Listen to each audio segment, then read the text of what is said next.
Beware the court of owls that watches all the time, ruling Gotham from a shadow perch, behind granite and lime. They watch you at your hearth, they watch you in your bed.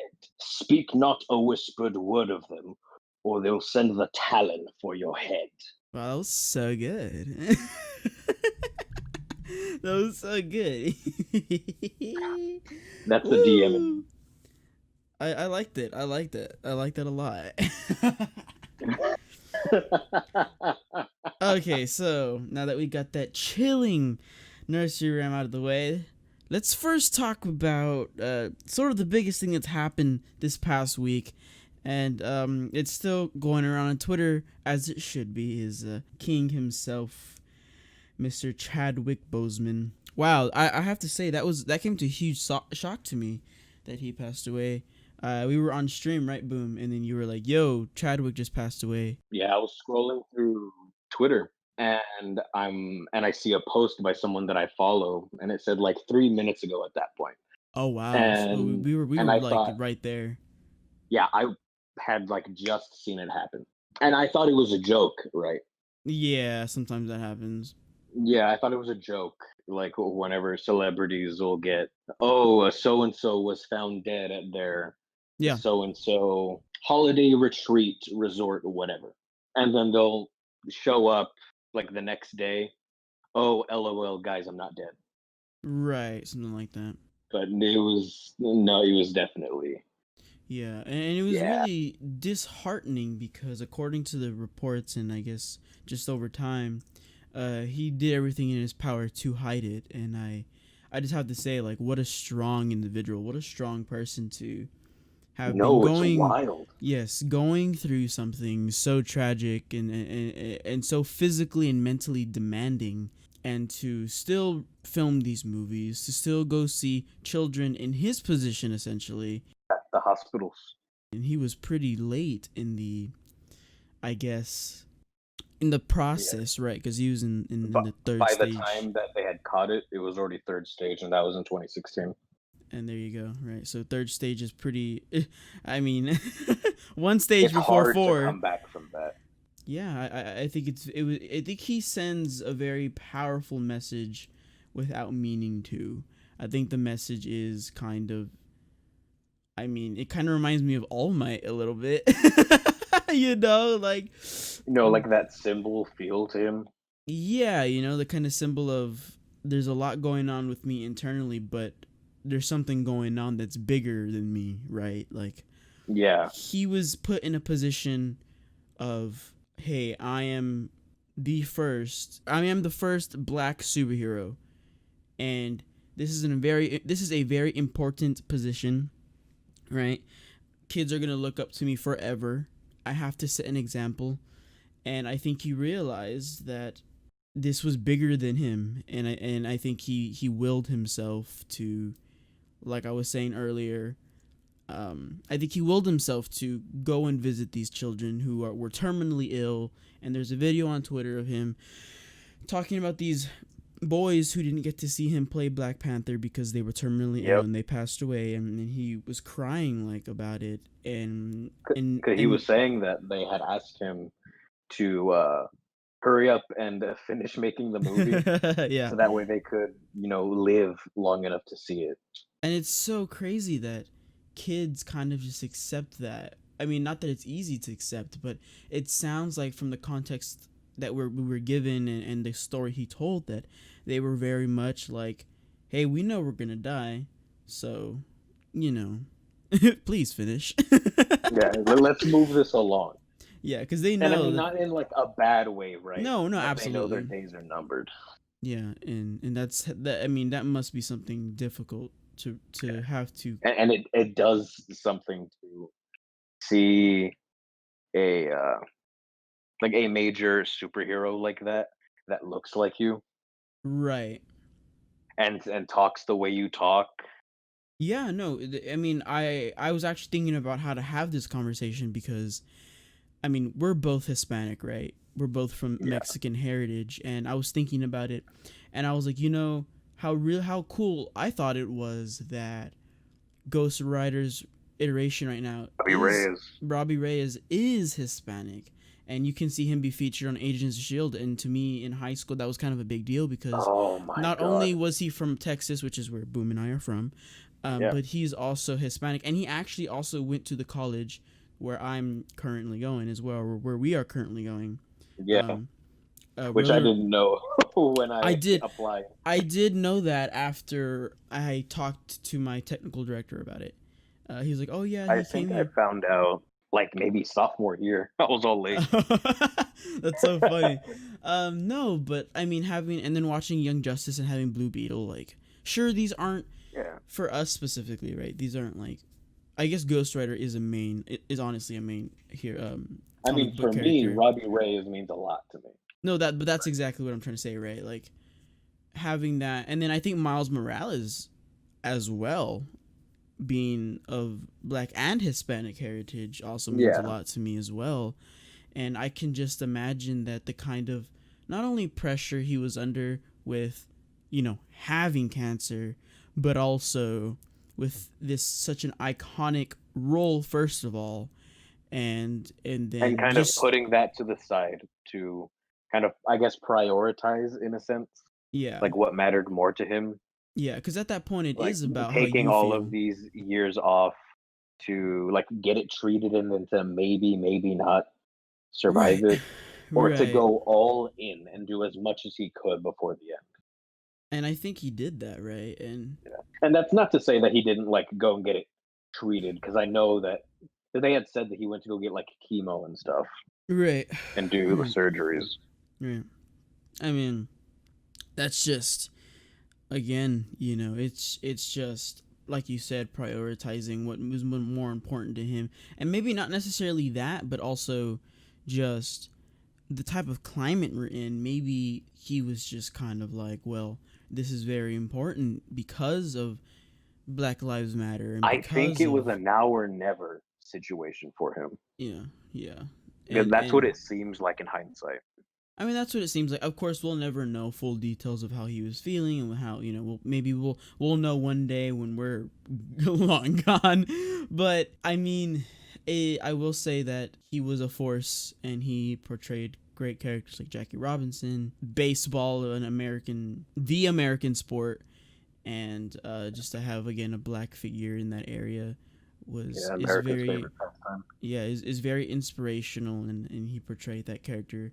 He did Thurgood Marshall. The list goes on. Obviously, the one he's most known for, which is Black Panther. I think he also helped set a precedent for future generations, and God, what a person you can say your dad was, for his kids. And thankfully, I would assume, this is my assumption, that his family will probably be very well off because of all of these iconic roles he had, and hopefully they'll at the very least be financially comfortable. During this hard time, I'm sure working is the last thing you want to think about, and I can attest to that. Whenever you're going through something like that, that's kind of the last thing you want to worry about. So my heart goes out to his wife and his family, and I hope that they're doing well, and I hope that we as a society kind of think about moving forward what is important and what kind of precedents that we ourselves need to set when we're long gone, because you never know, right? Anything can happen. So my heart goes out to him and to all the fans. Of course, I'm one of those fans. I know Boom is also one of those fans, and I hope everyone is doing well. Check on your neighbor, make sure they're doing okay. That's very important. Socially distance, of course. Oh yeah, absolutely. Absolutely. Yeah. Definitely shoot them a text. Send carrier pigeon, or at the very least, wear your mask, be 6 feet apart, that type of deal. You want to make sure everyone's safe and is aware of the climate, But we live in curious times. We do. We're making history right now, ladies. Oh my God. But moving on, something else that has happened that I finally brought to myself to do is I finally watched Birds of Prey, and I kind of want to talk about it for a second because. Okay. Boom, I think you can kind of feel me on this one when I say that I have been straying further and further away from DC movies because, I mean, let's be honest, they've, like I've said this in the last podcast, they're kind of falling off. Skipped Shazam and Birds of Prey. I won't lie. I did straight up skip After Shazam Aquaman, and Birds of Prey. I did that as well. Aquaman was not I mean anything groundbreaking. It's just that thing, right? Like I said, it was very lackluster, everything that was happening, and as a comic book fan, I was just kind of like, really, I was seeing all these movies at midnight in middle school and high school. When I got to college, these movies started coming out. They just weren't as good anymore, not because my heart faded from liking comic books and those movies, because dear God, they're stronger than ever right now. My connection to these stories are stronger than ever. I mean, I have a whole fucking podcast about it, but it's that the movie making was subpar, and I would just rather not touch it. I mean, I know it's now that I'm doing this, I'm gonna have to kind of set that aside and still sit through these movies or whatever. But anywho, I was eating wings with my uncles, and they were like, my uncle was like, "Have you seen Birds of Prey?" And I was like, "No." "I have not, sir." And he was like, "All right, let's put it on." So I was like, "Okay." And so we were eating wings, and he turned it on, and I watched about the first 20 minutes, and I was like, this is actually really decent so far. Like, I don't hate it. I don't hate it. I'm like, because there was like they did a cool thing, an integration of animation along with live action performance, obviously in the beginning, a bit of animation thing in the beginning of the like the first maybe 5-10 minutes of the movie, and I found it very intriguing and very attention grabbing, which I thought was very smart. And let me just point out, Birds of Prey also has a woman director, which I think we need more of, but that's a whole other conversation. But that was a big other reason why I wanted to watch it, why I kept on watching it, was finding out that a woman directed it. Anyway, so they did this cool integration with, like, it almost felt like a storyboard animation type thing, and it was really cool. And so I was like, you know what, after I stream, I'm gonna come back and watch it. Well, after I streamed, I fell asleep. And I woke up in the morning, and I actually finished watching the movie, and I have to say that it definitely strays far from any comic book movie that has come out so far in terms of the way the storytelling was brought out. It definitely told the story in a new and interesting way, very out of order, but it still worked very well because it was Harley Quinn, and Margot Robbie does a fantastic job. It wasn't cringe. I didn't feel cringed at all with Margot Robbie. I mean, she has a very strong on-screen presence. She does, and I think it works very well for her. It kind of feels like a Ryan Reynolds type of situation, I feel like not everyone can do Deadpool, and I think Ryan Reynolds does it very well. I think that his star power and his presence, like he does it very specifically. And I think, yes, exactly. And I think, Deadpool does this thing where he's super, like, woo, like he's there, he's in your face. And I mean, obviously he's at a constant 110%. He is. And I love him for that. When most people around him need him to be at like a 30%. Exactly. Obviously my Deadpool impression was not great, but you get the point. And so I think Margot Robbie has that same thing where if anyone else was doing it, it might not work so well. It might actually come off as cringy. So I enjoyed her performance. On screen, at least, because Tara Strong is an awesome Harley Quinn. Oh, no. I mean, I will, of course, but, in terms of live action, in terms of the conversation, like, not a lot of people can do it, I guess, is the point I'm trying to come across, and I think she does it very well. And Birds of Prey is a gem that I think we missed out on. And so the biggest thing about Birds of Prey is Black Mask and kind of how he's done. I won't spoil anything for you, Boom, but I love Ewan McGregor, so anything he's in, I know he's going to do well. I just, my feelings about Black Mask are he's an integral part of a lot of storylines, and he's portrayed a different way on the comics, and it felt like it strayed just a tad from what we're used to. So, but I still think in certain aspects it kept the integral parts of him in terms of, I'm going to be this mob boss and just do fuck all. I'm going to do whatever the fuck I want. And I appreciate that.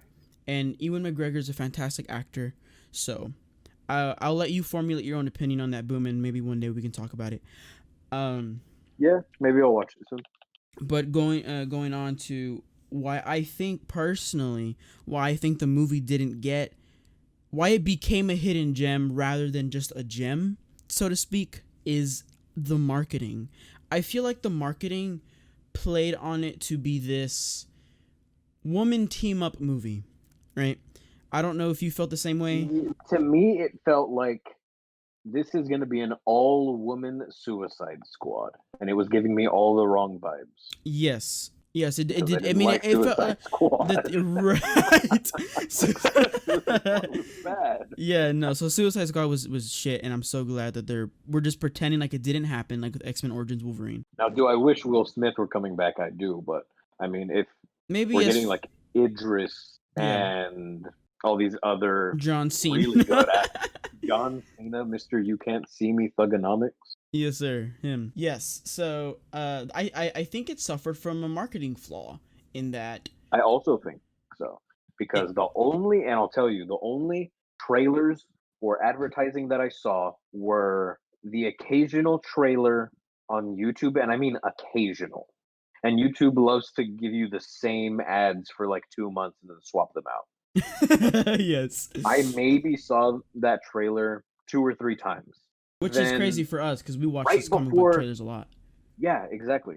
I mean, and I saw the trailer when it came out, right? But Of after course. the fact, I didn't see it that much. Mhm. And then I forgot about the movie. And then right before the movie came out, Margot Robbie was on Hot Ones. I'm like, oh, Margot Robbie's on Hot Ones. I love Margot Robbie and I love Hot Ones. And then right at the end, they're like plugging all of like her like new projects and stuff. And she's like, oh, Birds of Prey's coming out. What do you mean Birds of Prey's coming out? Where have I been?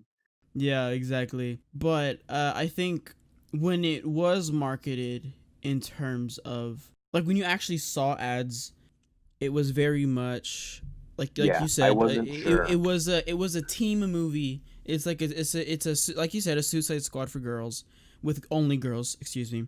Yeah, it felt very, we're going to get the team together and fight Obi-Wan. And here's the and here's the thing: had they marketed it as a Harley Quinn movie, that would have worked so much better. Because let me say this: it is a Harley Quinn movie through and throughout. You get to the end, and that's where the team up happens. Yes, as the movie goes along, you meet these other women characters.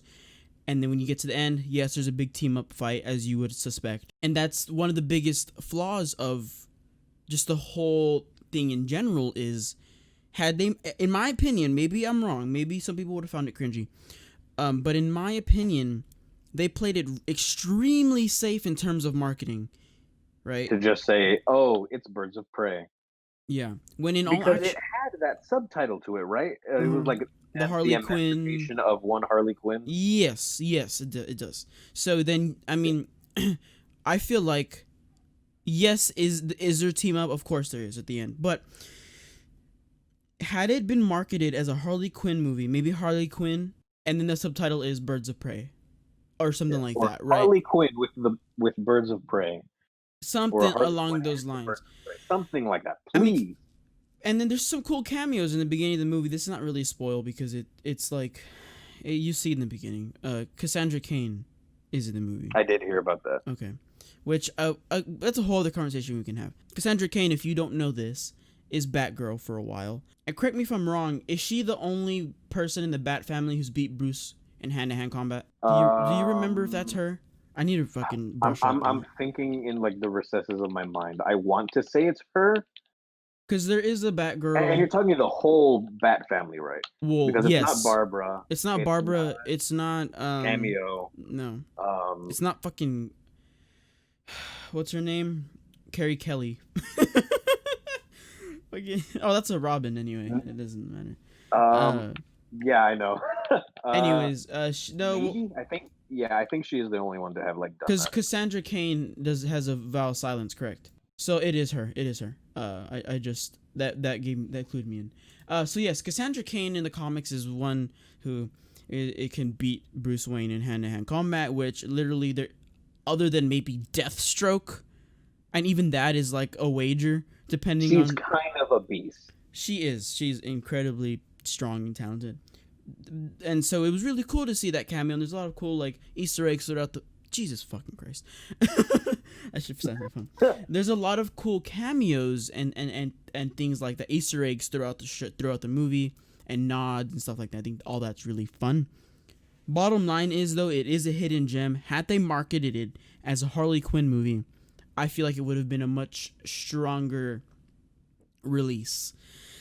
Because truthfully, I would have been more interested in it if it was a straight up Harley Quinn movie, and then we got into the movie, and then boom, there's a team up. The problem is that yes, the movie had the subtitle, but it was almost never marketed with it.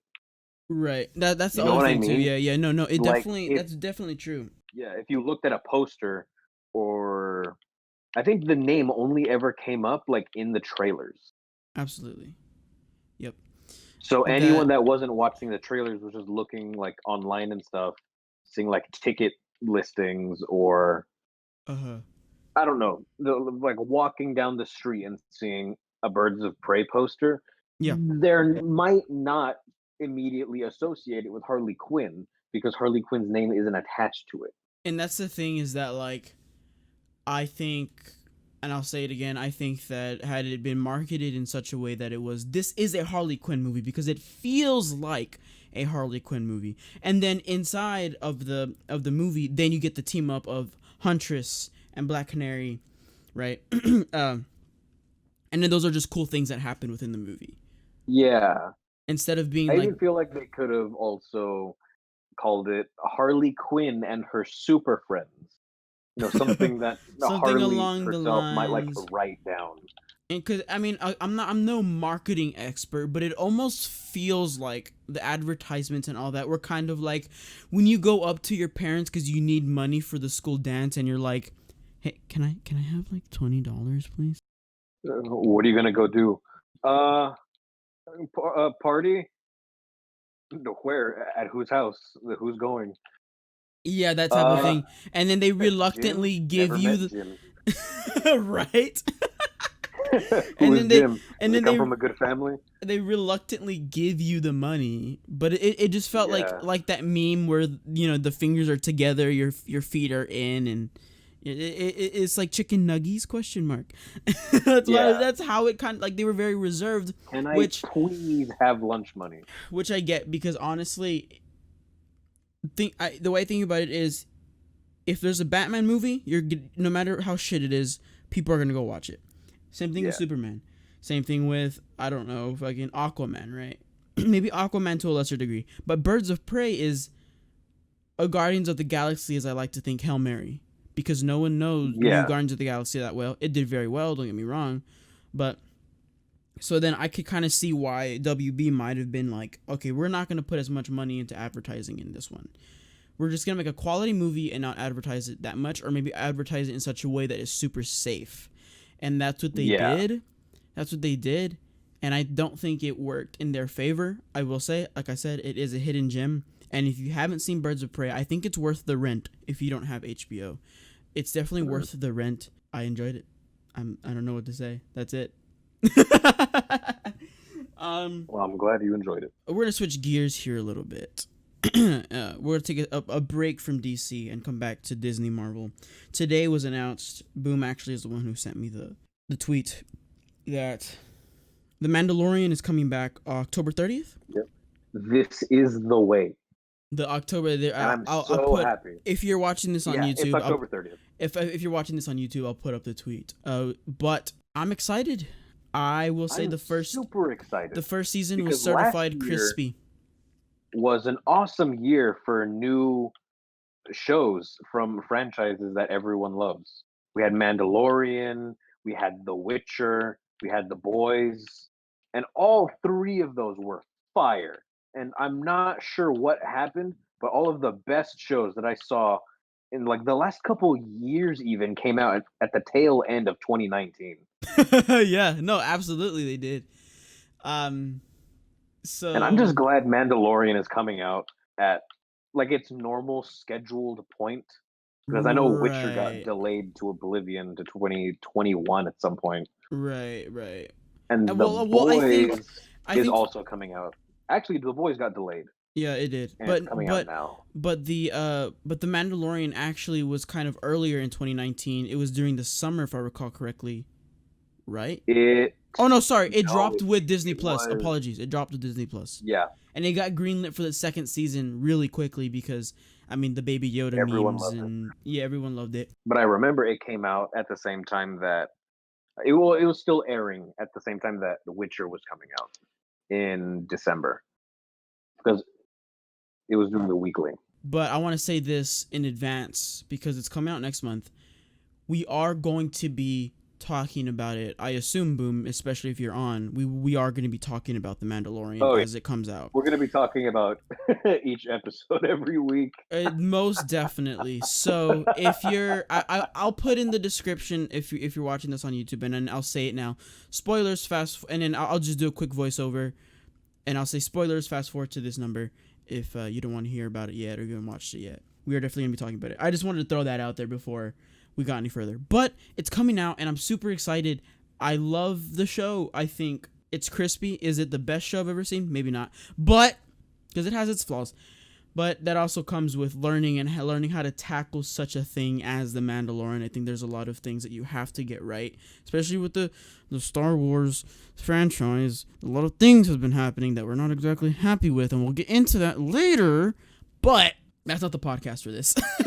But we can talk about it like the week before it comes out. The week we'll make it our Star Wars podcast. Anyways, needless to say, I am very excited about that. We'll see how that goes. I also want to say this.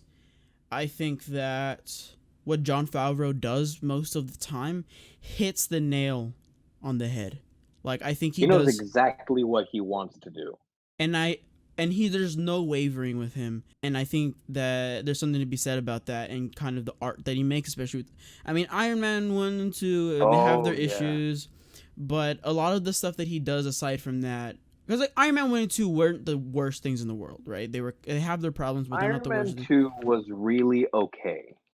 It was really okay. Iron Man 3 was no good. But in terms of what's going on here, I think it's really cool. And there was talks about seeing Ahsoka. There was talks about a bunch of other things, and that might happen? ? And if it might force you to watch the Clone Wars. Whatever. If you want to watch, I already saw the Clone Wars. I know. I was like, good thing most of my childhood was dedicated to. I know. Good thing I did that before. Right. And this last season. And if not, Disney Plus actually has this feature on the Star Wars side of it where it's like, I don't know if it's there anymore, but it was like watch all the important episodes of Clone Wars. Watch episodes. Yeah. So that's a quick way to get through it. It lets you skip all the filler if you don't want to go through any of it. Because the first couple seasons, I'm not gonna cap, are kind of slow. No, they're very slow. Episodes. No, there's you don't really get to the point of like really loving some of the new characters like Ahsoka until later. Yeah, and there's this whole episode in season 1 where what's his fucking name? Jar Jar Binks has this little adventure, and he accidentally kills a bunch of droids, and it's just a weird fucking thing. And I was like, am I in a fever dream right now? Like, it was so weird. That's how I feel every time Jar Jar's on screen for anything. But we're getting off track. But wow, we've been off track once, and we're at 30 minutes. That's really good.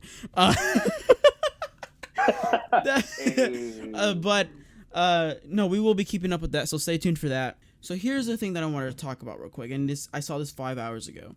It was Avatar, the fucking blue people that scared the living shit out of me, and I'm gonna hate looking through pictures to put this up on screen. They are re-releasing in China, and the film is currently over $7 million behind Avengers Endgame. I'm like, what the fuck? Yeah, and they're re-releasing on China on September 18th. That's wild. See, I don't know how I feel about this whole re-releasing crap. Because it feels like it feels like dirty. A patch. It feels right. What it is, it's a massive asterisk. Yeah, it made more money, but it got released like 3 extra times because Avatar's already had a re-release. Yeah, it has. It had a re-release in China, and actually, let me pull up my note here that I had. It had a re-release in China already, and the film had made just over 1.5 million. I will say this. I mean, the movie is decent. You know, it's a good movie. It's long as fuck, but you know, it has some good messages. Re-releasing it over a decade later, I don't know about that. I'm like, what are you trying to accomplish here? You just want to pass Endgame, bro? It's been a decade and some change at this point. How much more money are you gonna make out of it? Cool. Really glad you guys beat my movies. Yeah, that was it. And Steven Spielberg's gonna work on the next one, which is gonna be as big probably. He has the next like 3 scripts done. And he's still going. He's still going hard. We'll talk about that as they come. That was just something I wanted to bring up and talk about a little bit because I was like, what the fuck? I was so taken aback by seeing that.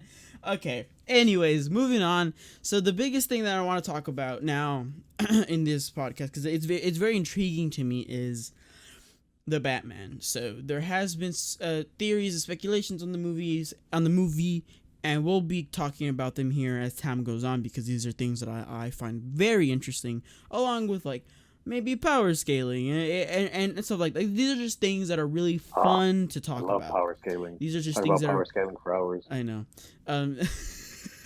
These are things that are just really fun to talk about, theories and stuff like that. So don't take these with a grain of salt. These are just things I find online that I find intriguing, or my brain just kind of comes up with. So we can maybe call this. Don't get mad at us for being big dumb dumbs.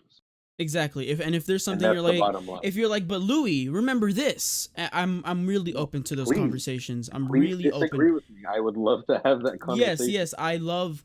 And then maybe on the next podcast I'll address it and be like, you know what, that is something I didn't think about, or maybe just completely ignore it because I think it's boohickey. I'm just fucking kidding. I don't even know what that word is. Sorry if I offend. Sorry if I offended anyone. That's literally what I was trying to say. Sorry if I offended anyone. I don't know what that means. I meant to say doohickey, but then I thought of boo because it's almost Halloween, and then the long Halloween, and then the Batman, and I said boohickey. I don't fucking know. Anyways, moving on. So the Batman. So they have been saying, and I said this in the last podcast, that the long Halloween is the one that they're loosely basing the movie off of. Cool, which I think is really awesome. And I said that again. If you haven't picked up The Long Halloween or read The Long Halloween, you should probably do that really soon because it's an amazing story. Aside from it maybe being a little loose out of the movie, support your local businesses. Go to your local comic book shop and maybe buy. Hey guys, something I forgot to mention during the podcast is that Variant Comics, a YouTube channel dedicated to talking about comics and all things of that nature, has a great video talking about The Long Halloween. I think Eris does a good job of explaining it and talking about it, and if you can't buy The Long Halloween or kind of want to just follow along a little easier with what we've been talking about, go ahead and go and watch that video and then join the conversation. Bye. Okay, so before I actually say bye, I'm going to go ahead and say that I'm going to link the video in the description below, and the thumbnail will be on the screen. So if you're watching on YouTube, you can go ahead and just click the link and it'll take you right to that. Or if you're watching it on like Stitcher, Apple Podcasts, or Podbean, you can go ahead and just search up Variant Comics, The Long Halloween, and it'll literally be the first thing that pops up. All right, bye for real this time. Enjoy the rest of the podcast. The comic. Okay. I'm gonna do that every time I mention the comic. Please save them. Yes, please save them. They're gems. Dying. Comic book stores are gems. They have D&D sessions. They have really cool stuff. They have cool pops. I know Boom loves his pops. I do. Magic. Oh, Magic is awesome, dude. I want to do a Magic. I want to play Magic on stream one day. Anyway, moving along. That's sidetrack number 2.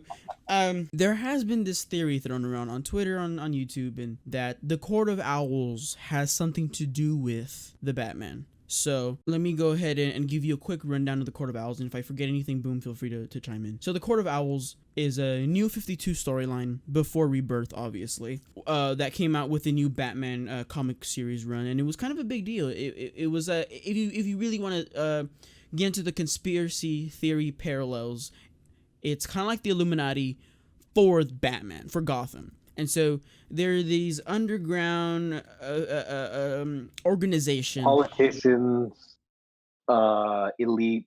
Yes. The immensely wealthy. Yes, that kind of are the puppet master to a game that they're playing here in Gotham. And I say game, but it's more like they're just pulling the strings of what's happening they're in their best puppeteering interest. is what they're doing. Yeah, in their best interest. This is an organization that's been going on for a long time within Gotham. Bruce Wayne, this being his 5th year as Batman in the New 52 storyline, is like, I'm going to do something really innovative and cool to help out the city for the new infrastructure, new badass buildings. They send a Talon after him. And the Talons, if you don't know this, are the assassins for the Court of Owls. So think of it as League of Assassins for Gotham, and Talons are assassins, right? And so these Talons are these reanimated, and so it's kind of like they just have a bunch of them all the time. There's just it's an organization with a bunch of Talons who go in and kill people that they want them to kill. They assassinate them, whatever. So Bruce goes on his tirade figuring out what's going on. He figures out that his family at some point has something to do with it, like, because, you know, they're very not poor. Oh my god, they're not poor. They're very rich. And so one of his great uncles, I can't put my finger on his name, actually was an architect, and every 13th floor of every building, which I thought was a really cool tidbit, is actually like a hideout for the Talons and for the Court of Owls. So they kind of integrated it within the infrastructure of Gotham, which I think is very interesting, and it's a really cool story to take on in terms of if you're gonna reboot DC. I think this is a really cool way. It was very interesting at the time. And so basically that's what it is. The Court of Owls, again, just to reiterate, is this Illuminati type organization within the DC universe, more specifically Gotham, and later on in the Robin comics they branch out and they kind of go worldwide, but mainly for this situation we're just going to talk about specifically about Gotham. So the theory is that the Riddler is working to basically bring to light the things that the Court of Owls is doing. So it's like, you can't tell lies anymore. Like throughout the trailer you see these little things about lies, and there's the riddles that he's throwing out there to Batman, and he's trying to send messages to Batman. And then in the beginning, you see the card with the owl on it, which can be one of two things: a nod to the Long Halloween or the Court of Owls, because the owl. Right. And so, and that, take all that with a grain of salt, because this could straight up just be the Long Halloween, and the Court of Owls might have zero nada to do with this, because in the Long Halloween, I think I mentioned this in the last podcast, murders are happening on holidays. So what are custom throughout holidays, and they're pretty interchangeable between birthdays, Christmas, Easter, like stuff like that, are cards. So would it be that far off to say that Batman is getting cards with every murder because it's a holiday? I don't think so. I think that could be something that could make sense if you're loosely basing it off of the Long Halloween. That is one way to keep it alive and keep that nod going. Could it be something of the Court of Owls? It could be, because of the timing of it all, the timing of Bruce being so young, and Bruce was young when the Court of Owls first made their appearance in the New 52. It works very well.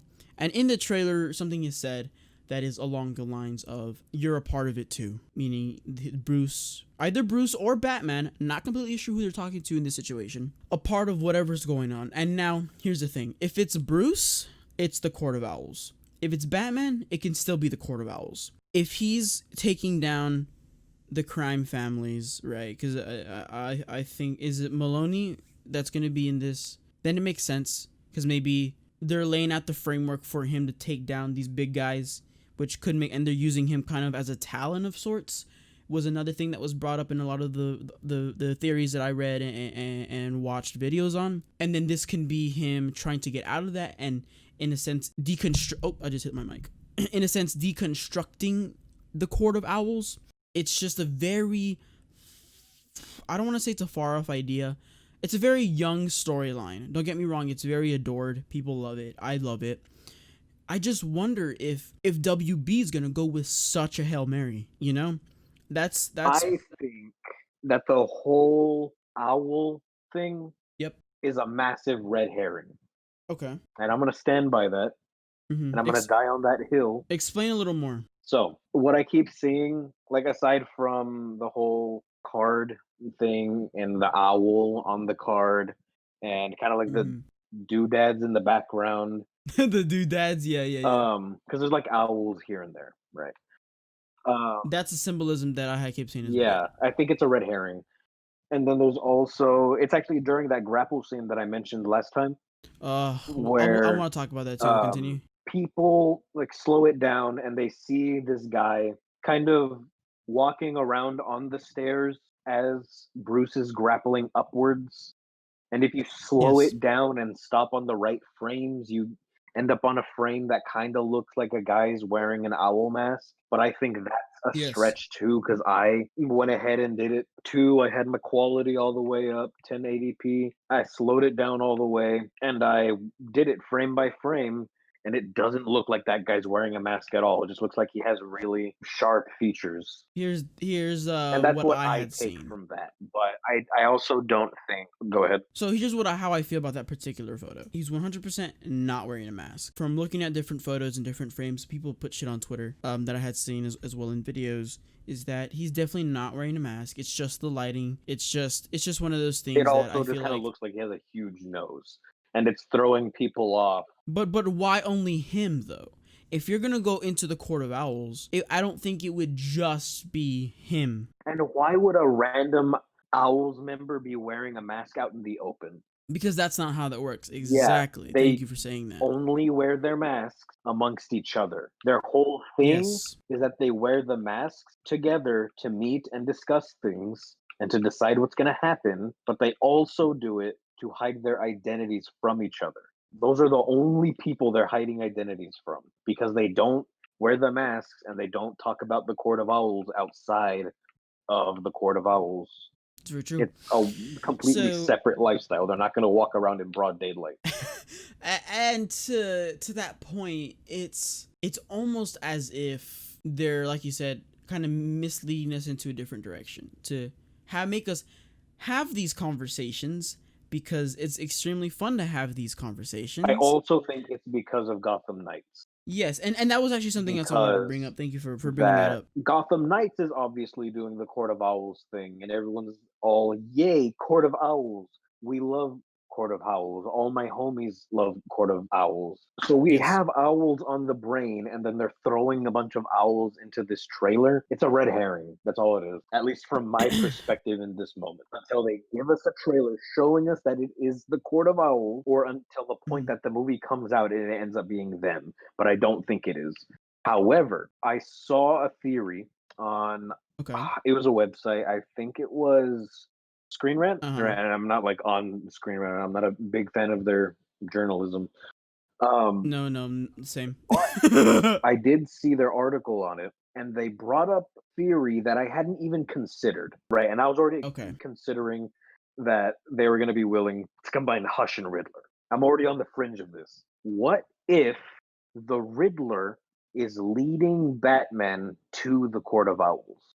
Through the riddles and through the murders to eventually set up this Godzilla 2016 event of let them fight. That way they wipe each other out. That would be that would be an interesting thing to consider, just because we're so, and I don't know that this would be in this first movie, for example. I don't know, but because that could be something that happens later on, right? Like, if Riddler, because I'm still on this Long Halloween thing, just because that's what's been said. That's like the only thing I'm grasping at this point, just because that's the only thing that has been said is the Long Halloween. It's based off the Long Halloween, right? And so I keep going back to that because, again, that's just the main. That's like a confirmation. That's a jumping off point, I feel like. And so what if the story is the Riddler's committing these murders on holidays, right? To start a pattern, so he looks into it more, make it super obvious, and then in turn goes into the idea that you're talking about of a let them fight ordeal. That could happen. It's just, it's super hard. It is super hard with the information that we have nothing. To be like, we have this is the Court of Owls, you know? We have like, less than nothing. And here's like, I'm not trying to be a Debbie Downer about it and tell you it's definitely not the Court of Owls, because anything can happen. We can walk into that fucking movie theater and then all of a sudden it's the Court of Owls. Holy shit. Would that be mind-blowing? Fuck yeah, it would be. Yeah. But also what we have and what we've been told all points to a Long Halloween storyline with an integration of maybe another storyline here or there. I personally, no matter the outcome, think it's going to be an awesome movie. I think Matt Reeves is doing an incredible job so far. And these conversations that we're having, again, just taken with a grain of salt. Try not to be angry with me for saying that it's probably not the Court of Owls, because let's face it, why would they do a Court of Owls video game and then a Court of Owls movie? Like, you feel like they would want the movie to be hyped up for Court of Owls if they're doing Court of Owls and say, hey, Montreal, please hold off on Court of Owls. We're going to do Court of Owls instead. You know? Because those things do happen. They do happen, absolutely. Especially and I think it's smart. The multimedia corporations. Yes, and it's incredibly smart doing that, because then it's something special for the movie. Now, if WB's doing it for both, then that's an interesting take, but we'll see when we get there, and we're going to keep up with these theories, and we're going to keep up with these thoughts that we're having and opinions, and we'll come back and address them at some point. Stay tuned for next week. We'll be talking about some news that comes up, and by next week I'll probably be done with Demon Slayer, so I'll probably mention that here a little. I need to catch up. And we'll say, hey, spoiler, talking about the end of Demon Slayer. But as always, thank you so much for listening. We'll see you next week.